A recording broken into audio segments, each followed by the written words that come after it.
বন্ধুরা, আজকে তোমাদের জন্য একদম নতুন মধুমাখা মা ছেলের গল্প নিয়ে এসেছি। গল্পটি শেষ পর্যন্ত শুনলে তোমাদের নিজেরটা তাড়িয়ে যাবে। আমার মায়ের নাম শামসুন্নাহার, একজন খুব আধুনিক কিন্তু ধার্মিক মহিলা। ছোট থেকে আমেরিকাতে বড় হওয়া সত্ত্বেও আমার মা অনেক ধার্মিক এবং পর্দাশীল। আমার নানা নানিও বাংলাদেশি, ধর্মপ্রাণ মুসলিম, এবং আমার নানিজান আমার মাকে যথাসম্ভব ধর্মীয় অনুশাসন মানিয়ে বড় করার চেষ্টা করেন। গত কয়েক বছর আগে এক রোড অ্যাক্সিডেন্টে দুজন মারা যায়। এবার মূল গল্পে চলে যাওয়া যাক। গরমের ছুটির কারণে আমি বাড়িতেই ছিলাম। বাবারও ব্যবসায়িক কাজকর্ম না থাকায় বাসায় ছিল। বাবা, মা আর আমি মিলে বেশ সুন্দরভাবেই ছুটি উপভোগ করছিলাম। আমাদের বাড়ির পাশেই সমুদ্র এবং একটা ছোট বিচ আছে। আমাদের প্রপার্টির ভেতরে পড়ায় সেই বিচে বাইরের মানুষ আসতে পারে না। তাছাড়া আমাদের বাড়ির আশেপাশে লোকজনের বসবাসও কম। মূল শহর থেকে আমাদের বাড়ি 2 মাইল দূরে। প্রায় প্রতিদিন বিকেলেই আমরা পরিবারের সবাই মিলে বিচে যেতাম। প্রথমেই বলেছি, আমার মা একজন পর্দাশীল মহিলা, তাই বিচে গেলেও মা স্যালিম পোশাক পরতেন। তবে যতই স্যালিম পোশাক পরুক, মার সৌন্দর্য ঠিকই বাইরে প্রকাশ পেত। গত কিছুদিন যাবৎ আমার মাঝেও অন্যরকম একটা অনুভূতি কাজ করে। শুধু মাকে না, যে কোনো মেয়েকে দেখলেই আমার মাকে অন্যরকম একটা শিহরণ কাজ করে। বেশ কয়েকবার বাজঘরে কাজ করার সময় মাকে কল্পনা করতে লাগলাম। নিজের মাকে নিয়ে এই ধরনের চিন্তাভাবনা আমি মাথা থেকে ঝেড়ে ফেলার চেষ্টা করলাম, কিন্তু মাকে যতবারই দেখতাম ততবারই আমি নিজের ওপর নিয়ন্ত্রণ হারিয়ে ফেলছিলাম।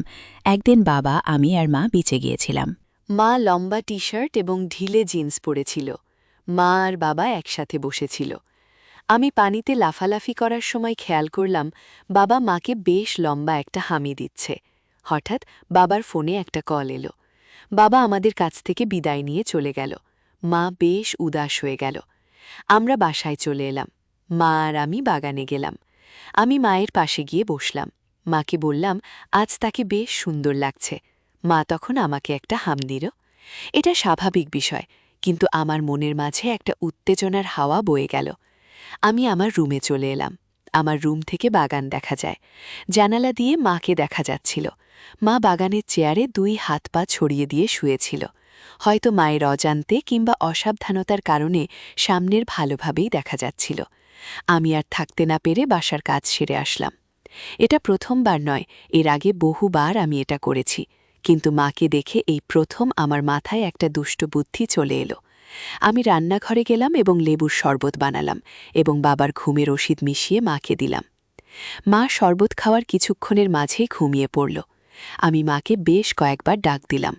মা কোনো সাড়া শুদ্ধ করল না। আমি মায়ের সামনে হাত রাখলাম। আমার ভেতরে তখনও একটা ভয় কাজ করছিল। আমার হাত কেঁপে উঠছিল। মা একটু নড়ে উঠল। আমি ভয় পেয়ে গেলাম। কিছুটা দূরে চলে গেলাম। বেশ কিছুক্ষণ পর আমি আবারও মায়ের কাছে গেলাম।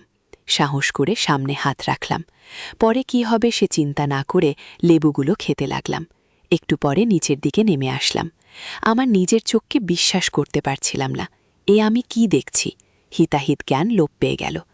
আমার ঝাঁপিয়ে পড়লাম। প্রথমবার তাই দ্রুত বাড়িয়ে হয়ে গেল। রাতে খাওয়া শেষে মাকে ঘুমের ওষুধ মিশিয়ে 1 কাপ কফি বানিয়ে দিলাম। বাবা বাড়ি ফিরবে না, সেই সুযোগটাই কাজে লাগিয়ে দিলাম।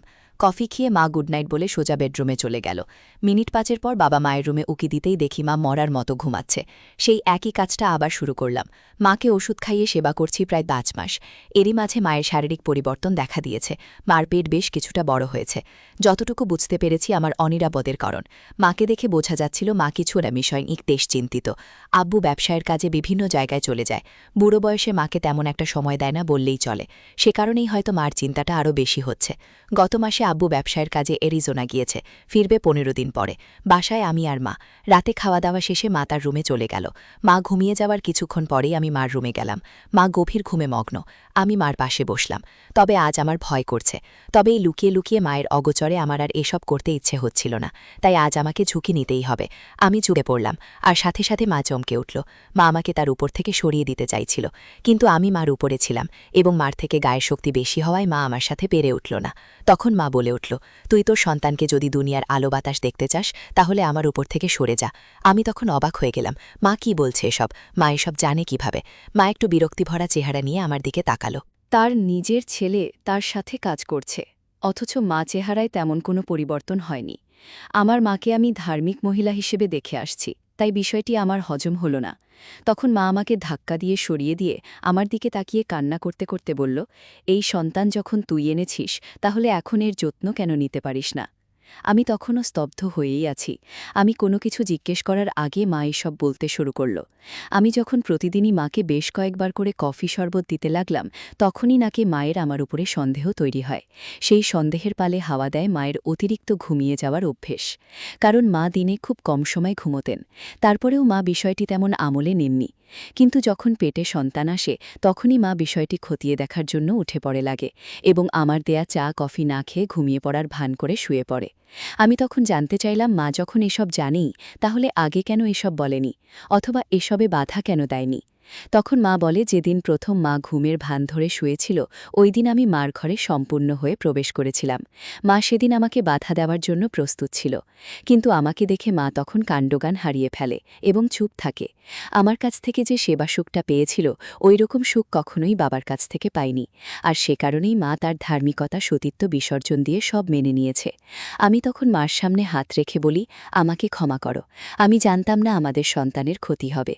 তখন মা আমার হাতের উপরে হাত রেখে বলে, ঠিক আছে, আমি তোমাকে সব বলে দিব, তবে কথা যাও আমাদের সম্পর্কের কথা কাউকে জানতে দিবে না। তখন আমি মায়ের হাতটা শক্ত করে ধরে মায়ের চোখের দিকে তাকিয়ে বললাম, কথা দিলাম, এই গোপন সত্য কেউ জানবে না। কথাটা বলেই আমি রুম থেকে বেরিয়ে যাই। সকালে ঘুম থেকে দেরিতে ওঠাটা আমার অভ্যাস। ঘুম থেকে উঠে হালকা ব্যায়াম করে বাগানে ফুটবল নিয়ে ৩০ মিনিটের মতো দৌড়াদৌড়ি করে থাকি। আমি লম্বায় প্রায় ৬ ফুট। অল্প বয়স থেকে রেগুলার জিমে ব্যায়াম করায় আমার শরীর বডি বিল্ডারদের থেকে কোনো অংশে কম না। পেটে হালকা হালকা সিক্স প্যাকের ছাপ ভেসে উঠছে। হাই স্কুলের মেয়েদের থেকে শুরু তুই ক্লাস টিচার, জুনিয়র স্কুলের বাচ্চাদের গার্ডিয়ানরাও আমার উপরে ফিদা। ফায়দাও তুলেছে এসবের। গত সামারে এক ব্রাজিলিয়ান ছেলের মাকে নিয়ে ৪ দিনের ট্রিপে গিয়েছিলাম। এমন আরও অনেকের সাথে সময় কাটিয়েছি আমি। সকালে জিম করে সোফায় বসে টিভি দেখছিলাম। মা তখন কিচেনে রান্না করছে। আয়নাতে দেখলাম মা জলপাই রঙে সালোয়ার কামিজ পরেছে। শরীরের ভাঁজগুলো স্পষ্ট বোঝা যাচ্ছিল। আমি উঠে মার কাছে গেলাম। মাকে কাজে সাহায্য করতে লাগলাম। অন্য সময় আমাকে দেখলে মা জামাকাপড়ে হাত গলিয়ে ঠিক করত। আজ তেমন কিছুই করেনি। অবশ্য করবেই বা কেন?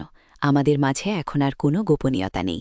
আমাদের সম্পর্কের সাগরে এখন নতুন জোয়ার চলছে। মাকে বিভিন্ন জিনিস এগিয়ে দিচ্ছিলাম। মার হাতে হাত রেখে মার গা ঘেঁষে দাঁড়িয়ে কাজ করছিলাম। রান্না শেষে খাবার টেবিলে খেতে বসলাম। ফল খাওয়ার সময় মা মুভির মেয়েদের মতো করে কলা খেতে লাগল। সত্যি বলতে তখন মায়ের দিকে তাকালে যে কোনো ছেলেই পাগল হয়ে যেত। আমিও তাই হলাম। খাবার খেতে পারছি না। মায়ের দিকে পাখির ধু না খেয়ে ব্রানতে চাইল, কি হয়েছে? আমি সাহস করে বলে দিলাম, মাকে দেখে আমার অন্য কিছু খেতে ইচ্ছে হচ্ছে। তখন মা জানতে চাইল, কি খেতে ইচ্ছে করছে। আরও একটু সাহস করে মাকে বলে দিলাম। আমার কথা শুনে মা কিছুটা চুপ করে রইল। এরপর উঠে দাঁড়িয়ে সোজা চলে গেল সোফায়, বসল। আমিও খাওয়ার টেবিল ছেড়ে আমার প্রিয় খাবারে মুখ দিতে চলে গেলাম। মা একটু একটু করে কেঁপে উঠতে লাগল। আমি কাজ করতে গেলে মা বাধা দিল, কারণ এতে সন্তানের ক্ষতি হতে পারে। মার পেট এখন বেশ বড়, সন্তান বড় হচ্ছে। মা চায় না এ সময় কাজ করতে গিয়ে মার পেটে কোনো প্রকার চাপ পড়ুক। আমি হতাশ হয়ে পড়লাম। মনমরা হয়ে মায়ের পাশে বসে রইলাম। মা একটু আমার দিকে তাকালো, সোজা আমার খাবারে মুখে দিল। প্রথমবারের মতো মা আমার খাবার খাচ্ছে। স্কুলে অনেক মেয়েকে খাবার খাইয়েছি, কিন্তু মার মতো করে কেউ দিতে পারেনি। অল্প সময় পরে আমার শেষ হলো। মা আমার সবটা খেয়ে নিল। আব্বু বাড়িতে আছে। মার বাচ্চা প্রসব হয়েছে। কাছেরই একটা ক্লিনিকে মা সুস্থ, স্বাভাবিক একটা ছেলে হয়েছে। বাবা তার ছোট ছেলেকে কোলে নিয়ে ঘুরে বেড়ায়। প্রায়ই বলেন, ছোট ছেলে তার বড় ছেলের হুবহু চেহারা নিয়ে জন্মেছে। বাবা বাড়িতে থাকায় আমার সমস্যা হচ্ছে, মাকে কাছে পাচ্ছি না। রাতেও মা আব্বু একসাথে থাকায় কিছু করা যাচ্ছিল না।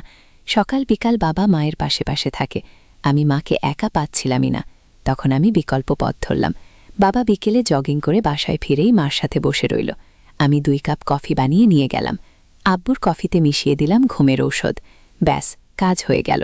বাবা খুশি মনে কফি খাওয়ার মিনিট 5 মাঝেই ঘুমিয়ে পড়ল। মার বুঝতে বাকি রইল না বাবা কেন হঠাৎ ঘুমিয়েছে। বাবা ঘুমানোর পরে আমি মার সামনে সম্পূর্ণ হয়ে হাজির হয়ে গেলাম। লাউডস্পিকারে গান বাজাতে বাজাতে আমি মার কাছে নাচতে নাচতে গেলাম। আমার এমন আচরণে মা হাসতে লাগল। মার কাছে যেতেই মা আমাকে টেনে ধরল। কাজ শেষে সোজা সমুদ্রের নীল জলরাশিতে ঝাঁপ দিলাম। মা আমার পাগলামি দেখে অট্টহাসিতে মেতে উঠল। সমুদ্রের ঢেউ এসে আমাদের ধাক্কা দিচ্ছিল, মাথার উপর দিয়ে পাখি উড়ে যাচ্ছিল। সমুদ্রের গভীর জলে সূর্য ধীরে ধীরে ডুবে যাবার প্রস্তুতি নিতে শুরু করল। মা হঠাৎ সমুদ্রের পাড়ের দিকে যেতে লাগল। আমি জানতে চাইলাম কি হয়েছে।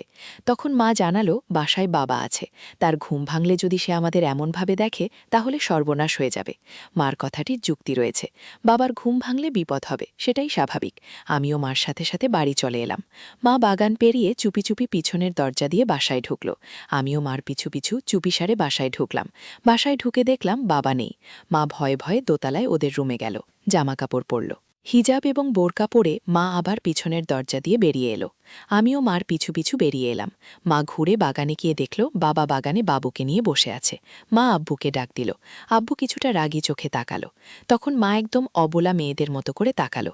মনে হলো মা কি করছে তার কিছুই তিনি জানেন না। আব্বু মার একা বাইরে যাবার কারণ জানতেই মা বলে উঠল পাশে একটা বাড়িতে ধর্মকর্ম নিয়ে হচ্ছিল, আমাকে নিয়ে মা সেখানেই গিয়েছে। সত্যিই তো, এত সুন্দর ধর্ম আর কে শেখাতো আমায়। আমাদের বাবুর এখন 1.5 মাস বয়স। বাবা ব্যবসায়িক কাজে ছোটাছুটি শুরু করে দিয়েছে আবার। বাসায় মা, আমি আর আমাদের সন্তান। স্কুল খোলা, আমি স্কুলে গেলে মা বাসায় একা থাকে। সে সময়টাতে মা বিভিন্ন ধর্মীয় কাজ করে। আগে মা রাতে নামাজ পড়ত, প্রায় ভোর রাতে কোরআন তেলাওয়াত করত, বর্তমানেও করে। বাবু হবার পর বাবুর প্রচুর অসুখ হয়েছিল। এরপর থেকে মা প্রায় রোজা রাখেন। বিশেষ করে যেদিনগুলোতে আমি স্কুলে যাই, স্কুল থেকে ফুটবল প্র্যাকটিসে এবং নাচের ক্লাসে যাই, ওই দিনগুলোতে মা রোজা রাখেন। এতে করে আমার সাথে মায়ের মেলামেশাও ঠিক থাকে। আবার আমার ব্যস্ত দিনে মায়ের ইবাদতও ঠিক থাকে। তবে প্রতি রাতেই আমাদের মেলামেশা হয়। মা এবং আমি দুজনেই মেলামেশার জন্য অধীর আগ্রহে থাকি। আমাদের দুজনের প্রতি দুজনের কোনো অনাগ্রহ তৈরি হয় না, অতৃপ্তি আসে না। হ্যালোউইন কাছে চলে এসেছে, কয়েকদিনে পরেই হবে হ্যালোউইন। অন্য সময় আমাদের বাড়িতে হ্যালোউইন হতো না, মা দিত না। আমি বন্ধুদের সাথে হ্যালোউইন করতাম। তবে এবার মাকে রাজি করিয়েছি। শুধু রাজি না, মাকে ঘিরেই হবে আমার এবারের হ্যালোউইন। মূলত হ্যালোউইনের বিষয়টা মাথায় আসে মায়ের সেবা করার সময়। তখন মাকে বিভিন্নভাবে বুঝিয়ে রাজি করেছিলাম। হ্যালোউইনের জন্য স্কুল বন্ধ দিয়ে দিল। বাড়তি পাওনা হিসেবে পেলাম বাবার কাজের চাপ থাকায় বাবা বাড়ি থাকছে না। আমি আর মা হ্যালোউইনের জন্য কেনাকাটা করতে গেলাম। মার জন্য আমি একটা ক্যাটগার্ল অ্যাঞ্জেল কস্টিউম কিনলাম। আমার জন্য মা একটা ডেভিল কস্টিউম কিনল। আমাদের বাবুর প্রথম হ্যালোউইন, ওর জন্য কস্টিউম কেনা হলো। হ্যালোউইনের রাতে আমাদের বাড়ি হ্যালোউইনের সাজে সাজানো হলো। আমরা কস্টিউম পরে রেডি হয়ে গেলাম। আমাদের হ্যালোউইন পার্টির মূল উদ্দেশ্য ছিল নিজেদের চরিত্রের বাইরে গিয়ে আলাদা রোল প্লে করে সময় কাটানো। মাকে মেকআপ করার পর ক্যাট, গার্ল, অ্যাঞ্জেল। কস্টিউমে সত্যি সত্যি পরীর মতো লাগছিল। আমিও শয়তান সেজে প্রস্তুত হয়ে গেলাম শয়তানি করার জন্য। প্রথমবারের মতো আমরা রোল প্লে করব, তাই আমাদের দুইজনের মাঝেই ছিল চরম উত্তেজনা। মার রোল ছিল এক সুন্দরী পরীর। সে তার সন্তানকে নিয়ে স্বর্গ ছেড়ে পৃথিবীতে নেমে আসবে। তখন এক শয়তান তার সন্তানকে তার কাছ থেকে ছিনিয়ে নিবে এবং তাকে তার দাসীতে পরিণত করবে এবং নানাভাবে অত্যাচার করবে, জুলুম করবে। সেই পরীর রূপে পাগল হয়ে শয়তান তাকে জোর জাবরদস্ত করার চেষ্টা করবে, কিন্তু পরীর ইচ্ছা ছাড়া তার সাথে সম্পর্ক করা সম্ভব হবে না। তখন শয়তান তার সন্তানকে হত্যা করার হুমকি দিয়ে তার সেবা করবে। পরিকল্পনা মতো মা আমাদের বাবুকে নিয়ে বাগানে হাঁটছিল। আমি শয়তানের মতোই মার কাছ থেকে মিথ্যে মিথ্যে বাবুকে কেড়ে নিয়ে মাকে আমাদের বসার ঘরে বন্দি করি। মিথ্যে মিথ্যে অত্যাচার শেষে সম্পর্ক করার চেষ্টা করি এবং ব্যর্থ হই। এরপর হুমকি দিয়ে পরীর রুমে থাকা মাকে রাজি করাই এবং মাকে আমার রুমে নিয়ে যাই। বেশি পরিশ্রম করার ফলে মার রুমে ঘুমিয়েছিলাম। ভোরে মা নামাজ পড়ে, তাই অ্যালার্ম বাজে। অ্যালার্মের আওয়াজে আমারও ঘুম ভেঙে গেল, তবে বিছানা থেকে উঠলাম না। শুয়ে শুয়ে মার দিকে তাকিয়ে রইলাম। মা হাতে পায়ে মোজা, সেলোয়ার কামিজ ও হিজাব পরে নামাজ পড়ছিল। নামাজ শেষে মা যখন সব গুছিয়ে রাখতে হাঁটছিল, তখন খেয়াল করলাম মা কিছুটা খুঁড়িয়ে খুঁড়িয়ে হাঁটছে। আমি বিছানা ছেড়ে মাকে ধরলাম, জানতে চাইলাম কি হয়েছে। মা তখন হাসতে হাসতে বলল, প্রথমবার হয়েছে তাই ব্যথা হয়েছে। আব্বুর ব্যবসায়িক কাজ শেষ, বাসায় ফিরে এসেছে। বেশ কয়েকদিন থাকবে বাড়িতে। আমার আর মার মেলামেশা ততদিনে একটা আসক্তিতে পরিণত হয়েছে। মার একটু পরপরই আমাকে কাছে পেতে। এমনও দিন যায় মার প্রতিবার নামাজের আগে গোসল করতে হয়েছে, তাই বাবা আসার পর থেকে বিপদে পড়ে গেলাম। বাবার শরীরটা বেশি ভালো না, তাই বাবাকে ঘুমের ঔষধ দিতে মা না করে দিয়েছে। ফলে বাবা বাড়ি থাকলে মার হাতেরও দেখা পায় না। মা একদম আপাদা মস্তক পর্দা করে বাসায় ঘুরে বেড়াত। 2 দিন যেতেই আমি আর মা চাট করতে লাগলাম। রাতে বাবা ঘুমিয়ে যাবার পরে মা আমার রুমে এলো। আমি স্কুলের অ্যাসাইনমেন্ট করছিলাম, তাই জেগেই ছিলাম। মা আমার রুমে এসে দরজায় টোকা দিল। আমি মার দিতে ডাকাতে মা আমার কাছে চলে এলো।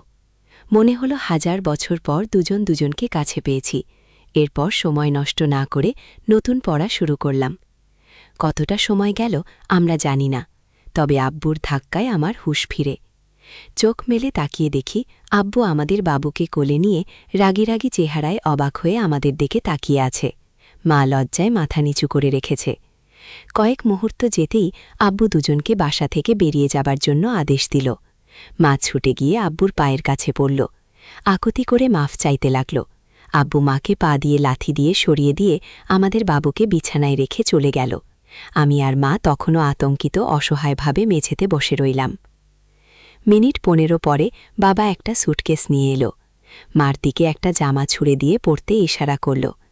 জামা পরা শেষে মাকে আর আমাকে 2 হাতে ধরে টানতে টানতে নিচে নামিয়ে আনল। এরপর দরজা খুলে গলা ধাক্কা দিয়ে আমাদের বের করে দিল। মাঝরাতে আমি, মা আর আমাদের নবজাত শিশু রাস্তায় এসে পড়লাম। কি করব কিছুই বুঝে উঠতে পারছিলাম না। রাতে আমরা একটা হোটেলে উঠি। সারা রাত মা কান্না করে। সংসার ভাঙার কষ্টে এবং অনিশ্চিত ভবিষ্যৎ নিয়ে মা ভীত হয়ে যায়। পরদিন আমরা চলে যাই মার বেস্ট ফ্রেন্ডের জুলি আন্টির বাসায়। সেখানে মা আন্টিকে রাতের ঘটনার কিছুই বলেন নাই। আন্টিকে মা বলল কিছুদিন বেড়াবে। আন্টিও সানন্দে আমাদের থাকার ব্যবস্থা করে দিল। আন্টির বাসাটি বেশি বড় নয়, উনি একা মানুষ, 3 রুমের ফ্ল্যাট বাসায় থাকেন। আমাদের একদম কোণার রুমে থাকতে দিলেন। রুমে বাথরুম, জানালার বেলকানি সব আছে। রুমে ঢুকে আমি ফ্রেশ হয়ে একটা শর্টস আর টি-শার্ট পরে বিছানায় শুয়ে পড়লাম। মা আজকে বেশ স্বাভাবিক। আমি বিছানায় শোবার পর মা বাছাঘরে গিয়ে ফ্রেশ হয়ে বেরিয়ে এলো। এরপর ব্যাগ থেকে একটা নাইট ড্রেস বের করে সেটা গায়ে চাপিয়ে আমার পাশে শুয়ে পড়ল। মা বিছানায় শুয়ে পড়ার কয়েক মিনিট পরেই ঘুমিয়ে পড়ল। গতরাতে ঘুম হয়নি, তাই হয়তো মা কাহিল ছিল।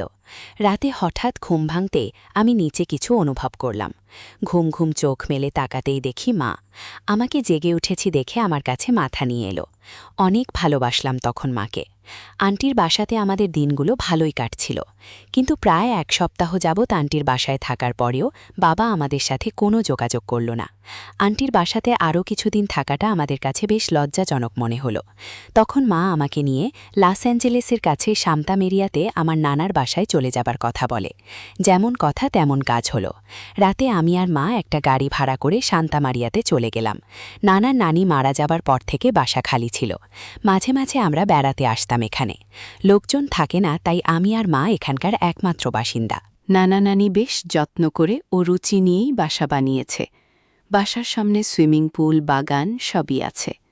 আমরা প্রায় ভোরে নানার বাসায় পৌঁছালাম।